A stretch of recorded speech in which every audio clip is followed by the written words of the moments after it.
Coucou Internet. Alors aujourd'hui je vais te présenter, comme tu as pu le lire dans le titre de la vidéo, une nouvelle version des cartes de Mademoiselle Lenormand. Donc il s'intitule Le nouvel oracle du petit Lenormand, créé et illustré par Chris Semet. Alors qui est Chris Semet? Donc Chris Semet est un voyant, astrologue et médium, et il a écrit divers ouvrages sur ces sujets-là, la chiromancie, l'astrologie, etc. Donc autant te dire que c'est quelqu'un qui s'y connaît un peu beaucoup dans le domaine. Voilà. Donc il a créé ce petit oracle qui a été produit donc aux éditions Exergue, qui se présente dans un coffret tout à fait rigide et honorable.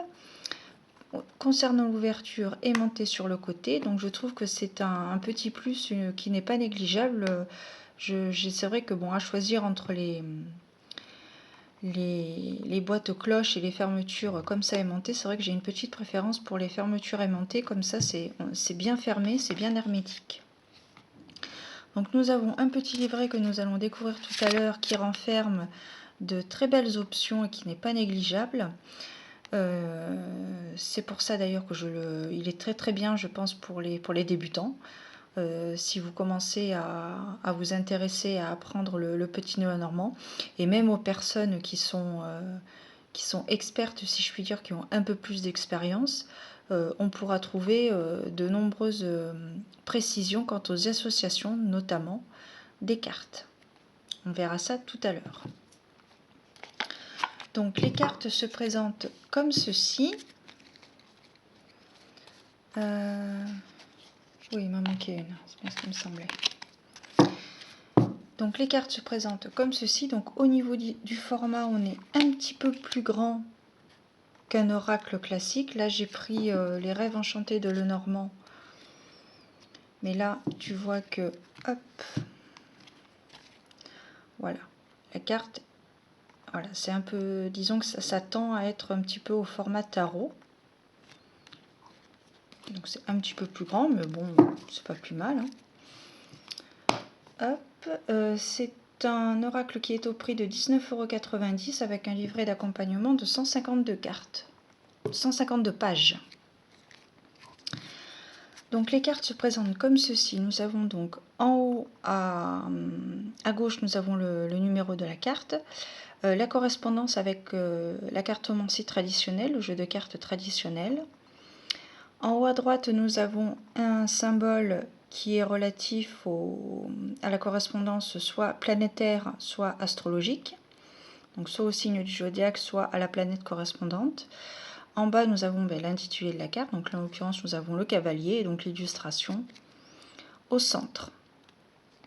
Donc au niveau des couleurs, elle se rapproche assez du tarot de Marseille, je trouve.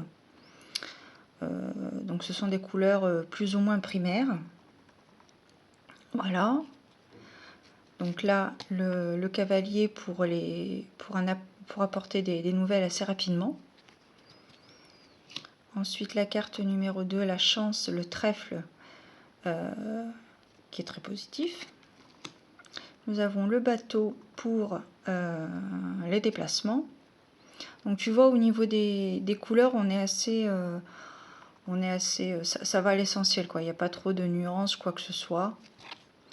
C'est très joli, j'aime beaucoup, c'est très simple. Très simpliste. La maison pour la famille, le réconfort, la sécurité. Nous avons l'arbre de vie, la santé. Les nuages. Alors j'ai eu un peu de mal, je te le cache pas, avec cette carte. Bon, c'est complètement dans le thème des autres illustrations, mais c'est vrai que j'ai eu un peu plus de mal avec cette carte. Donc les nuages pour peut-être une passade négative, mais quoi qu'il en soit, une passade négative passagère. Hein. Passagère. Peut-être une dépression, mais passagère. Quoi qu'il en soit, c'est passager. Ensuite, ici, nous avons la carte du serpent, donc qui symbolise soit l'hypocrisie ou alors éventuellement le changement, puisque un serpent s'amuse, ça change de peau, donc changement de situation peut-être, après tout dépend des cartes voisines. Nous avons la carte du deuil, donc la fin de quelque chose, voilà, qui peut peut-être plus ou moins faire mal. Les fleurs, le bouquet de fleurs, donc peut-être recevoir un cadeau. Nous avons la moisson, le fouet tranché dans le vif, quelque chose qui fait mal, un peu similaire à la moisson peut-être, une vérité qui fait mal. Les oiseaux pour la communication, j'aime beaucoup cette carte. Elles sont très jolies, vraiment très très jolies. Les enfants, qui peut évoquer notre enfant intérieur. Ou un petit enfant physiquement. Le renard pour la médisance, la méfiance. L'ours pour être robuste, la protection, entre autres. Les étoiles. La cigogne qui peut évoquer éventuellement une grossesse ou un projet à venir, un projet naissant. Le chien pour la fidélité, qui ressemble de plus ou moins loin à un pékinois, pour ceux qui connaissent la race de chien. La tour, une vérité qui est dite, ou alors une solitude. Le jardin pour les rencontres à l'extérieur. La montagne pour les obstacles à venir, mais non insurmontables, non impossibles. Les difficultés à venir. Le chemin pour le choix, un choix à faire entre deux solutions. Les souris pour le vol, entre autres bien sûr. Nous avons le cœur pour l'amour, avec des petites fleurs de lys, il me semble, très jolies. Au niveau des détails, c'est vraiment très très joli. L'anneau, qui en général signifie un mariage, un partenariat, un duo, quelque chose de très positif. Le livre pour les secrets, révélés ou pas. La lettre pour les nouvelles écrites. L'homme qui peut signifier le consultant. La femme, la consultante. Le lys pour la pureté. Le soleil pour la luminosité, la joie. En général, la réponse est oui, tout va bien se passer. La lune pour les énergies féminines, notre côté yin. La clé des songes, la clé du bonheur, la solution à tous nos problèmes. Les poissons pour les rentrées financières, le travail. L'encre pour le retour à soi, ressourcement. Et enfin la croix qui est une carte assez dure, où il faut savoir accepter les choses, accepter qu'une fin arrive, accepter la vérité. Voilà pour les cartes. Ensuite, concernant le livret, alors, donc toujours les mentions administratives.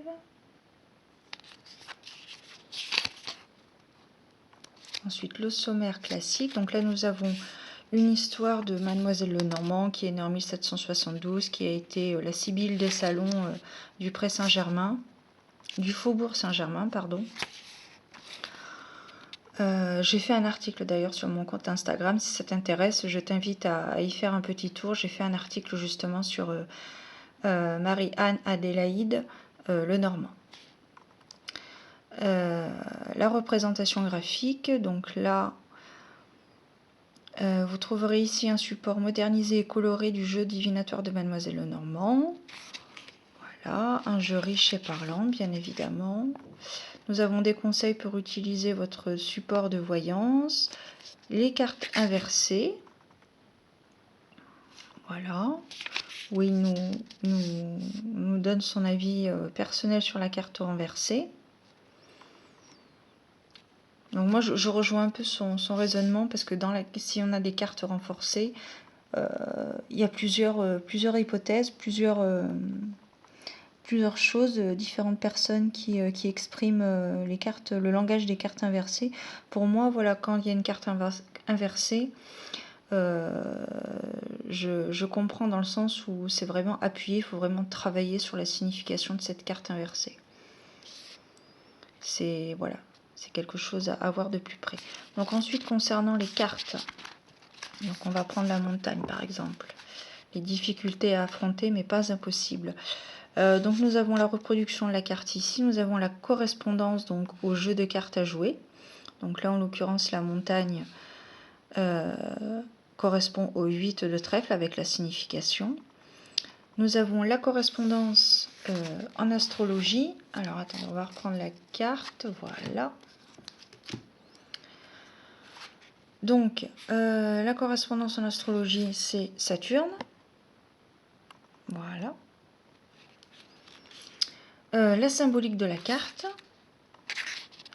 Et enfin, nous avons, enfin presque enfin, nous avons donc un petit chapitre, un petit développement sur les associations. Si vous tombez avec la montagne et le bateau, par exemple, ça peut être un obstacle majeur. Et alors, petit plus que j'apprécie, c'est pas mal, il fallait y penser. Un petit chapitre à vos stylos, à vous de poser vos sensations sur cette carte. Que vous évoque-t-elle? À quoi vous fait-elle penser? Et donc nous avons un certain nombre de lignes vierges que nous pouvons remplir de nos stylos pour... Donc ça c'est pas mal, parce que du coup ça peut faire fonctionner notre intuition et ainsi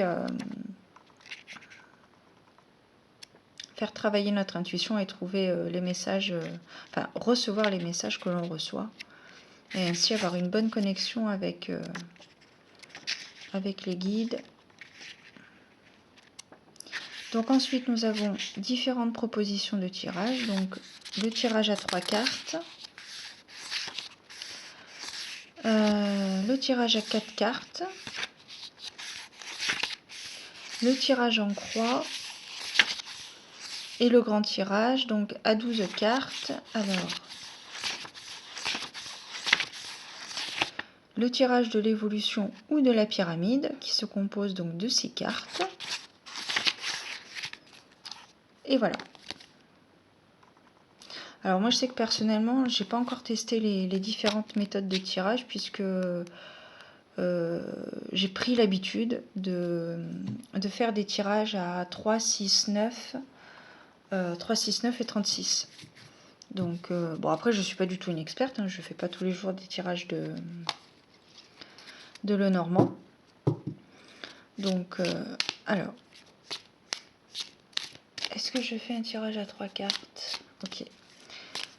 Donc je coupe, je reviens, je mélange les cartes et puis je vais vous demander, si vous le souhaitez, de choisir 3 cartes et puis vous aurez votre petite carte Lenormand.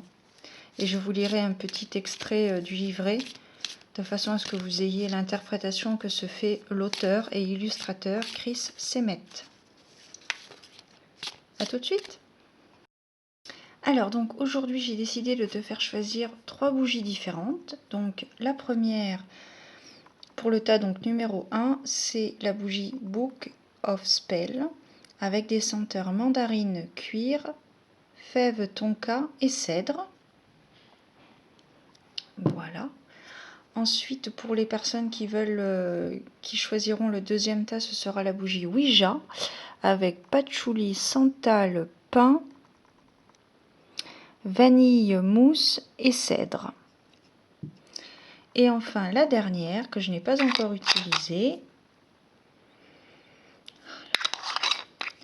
Pour le troisième tas, la bougie Salem avec des senteurs amande, orange, cannelle, girofle et musc. Donc à toi de voir, Book of Spell, pardon. Voilà. Ou alors le deuxième tas pour la bougie Ouija. Et enfin, si tu le souhaites, la bougie Salem. en cire de soja, bien évidemment, made in France. Donc je te laisse choisir tranquillement si tu veux faire ta petite prière, ton centrage, ton ancrage, quoi que ce soit. Si tu as une question, pense-y, dis-la à voix haute, à voix basse dans ta tête. Peu importe. Allez.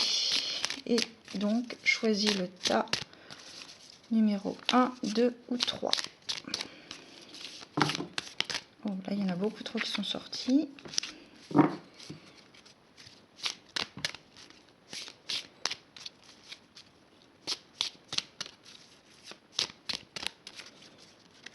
Hop.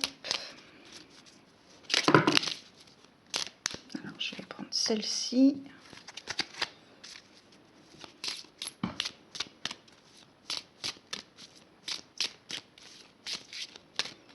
Hop, la deuxième et la troisième. Alors, n'hésite pas à faire pause hein, si tu n'as pas encore fait ton choix. En tout cas, ne fais pas fonctionner ton mental. 1, 2 ou 3, Book of Spells, Ouija ou la bougie Salem. Alors, pour les personnes qui ont choisi le livre des ombres, le Book of Spells, nous avons la carte de l'ours qui nous parle donc de protection, le gros nounours. Alors, comment nous parle Chris Sennett de cette carte? Donc, correspondance au jeu de cartes à jouer, le 10 de trèfle. Force, réussite, stabilité, accord. Correspondance astro avec le Capricorne pour la solidité et la combativité. La symbolique, c'est une carte forte, elle est synonyme de volonté, de résistance et de détermination. Lorsqu'elle apparaît dans un jeu, elle indique que le consultant n'aura aucun mal à faire face à une situation. Il réussira à s'imposer dans tous les domaines de sa vie. Bien, bien, bien. Ensuite, pour les personnes qui ont choisi la bougie Ouija, nous avons la carte du soleil. Très, très belle carte. Donc, une carte très, très positive. Très, très positive. Donc, correspondance avec la cartomancie traditionnelle, l'as de carreau pour le renouveau, l'évolution, le voyage. Correspondance astro, le soleil, le pouvoir masculin, bien-être, rayonnement personnel et professionnel, l'aboutissement des efforts. Et pour la symbolique, c'est une carte positive et forte qui souvent annule ou adoucit les cartes négatives qui peuvent l'entourer. Quel que soit le domaine, elle est porteuse d'un message de joie, de bonheur, de douceur, de chaleur et d'optimisme. Sur le plan professionnel, le soleil est signe de réussite, de satisfaction, d'essor, de reconnaissance, d'espoir, de concrétisation, de retour à l'emploi. Sur le plan sentimental, c'est un signe de bien-être et d'épanouissement, et ce, que le consultant soit seul ou en couple. Alors c'est un extrait de l'interprétation. Il y a d'autres lignes supplémentaires, mais je ne te lis pas tout. Et pour ceux qui ont choisi donc la carte, la bougie Salem, et donc le troisième tas, nous avons la carte de l'étoile. Et donc la carte de l'étoile,